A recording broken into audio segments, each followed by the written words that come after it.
Nouveau numéro de la chronique Bien vivre ma ville. On parle du Louvre-Lens. On en a parlé à l'instant avec le coup d'envoi de l'exposition Rubens. Ce soir, le thème en quoi le Louvre-Lens redynamise le bassin minier, l'a transformé même. Alors Jean-François Caron, bonsoir, rebonsoir. Vous êtes le maire de Los-Angoël, également vice-président conseil régional. Vous avez écrit tout au départ quelle émotion de voir le président de la République saluer les deux terrils de Los-Angoël. Pourtant, c'était des signes de notre passé minier que certains voulaient raser, effacé. Aujourd'hui, vous entendez ça dans l'actualité et notamment le 500 000 visiteurs battus dimanche. Pour vous, qu'est-ce que ça vous fait? C'est une belle revanche?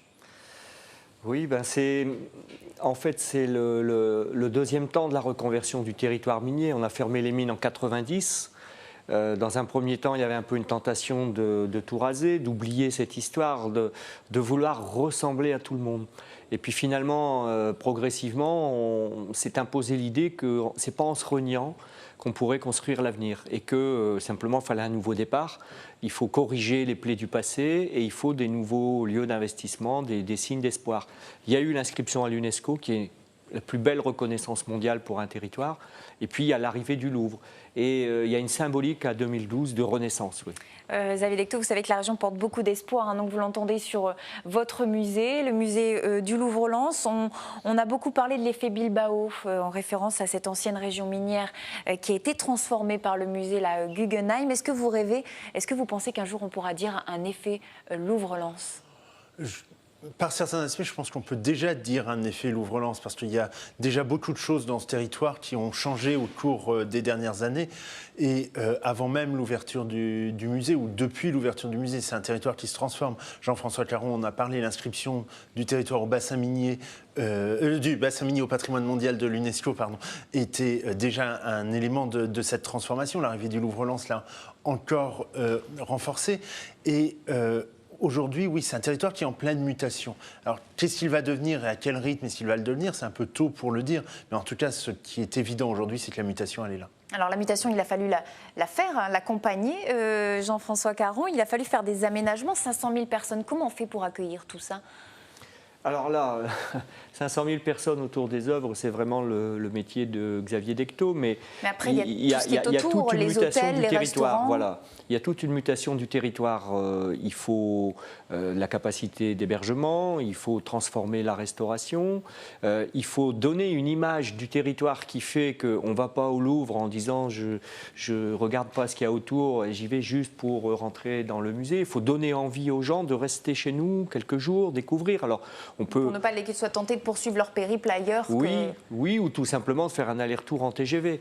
Mais vous prenez les Hollandais qui descendent par exemple, s'ils s'arrêtent au Louvre, comment on leur donne envie d'aller visiter les terris, d'aller visiter nos réserves naturelles, d'aller sur les places d'Arras, de comprendre le territoire. Ce qui est nouveau dans cette forme de tourisme-là, c'est que c'est un tourisme de sens. C'est-à-dire que ce qu'on a à proposer, ce n'est pas des cocotiers. C'est de l'histoire humaine avec l'histoire minière, c'est de la culture avec le Louvre.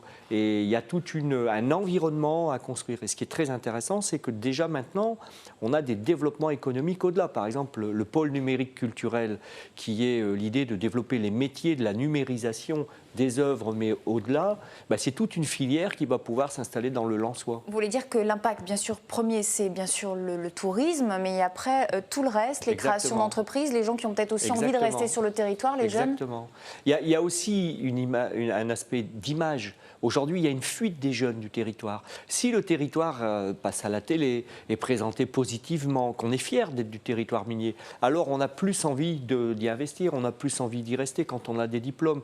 Et c'est pour ça qu'avec Euralens, l'association qu'a mis en place le conseil régional et son président, Daniel Percheron, on met un certain nombre de moyens, des crédits, des subventions pour accompagner tous les projets qui, je dirais, ne sont pas directement liés au Louvre, mais sont amplifiés, facilités par le Louvre. Et c'est finalement l'effet Louvre, c'est le fait d'impacter la transformation des cités minières, les améliorer. C'est ça, il y a aussi des améliorations en matière de logement. Vous avez voulu aussi que la population en profite en premier. Bien sûr. C'est un des effets de l'UNESCO et du Louvre. C'est qu'on redécouvre que les cités minières sont merveilleuses. Elles ont toutes les maisons ont un garage, un petit jardin et des loyers très modérés. Et la qualité de vie dans les cités, c'est un atout considérable pour le bassin minier. Et ça permet aussi d'être connu à l'international. Cette marque Louvre-Lens, aujourd'hui, on le voit présent sur différents salons du tourisme à Berlin notamment. Est-ce que vous sentez, vous aussi, Xavier Dectaux, que les regards ont changé sur la cité minière? Les regards ont complètement changé. Ce n'est plus seulement un club de foot? C'est plus seulement un club de foot, même si c'est un très beau club de foot. Mais les regards ont complètement changé. Les regards de l'extérieur et puis les regards du territoire sur lui-même. Par rapport à quand je suis arrivé ici il y a 2 ans, que ce soit les regards à l'intérieur de la région sur le bassin minier, les regards de Paris, les regards de la France, les regards du monde entier.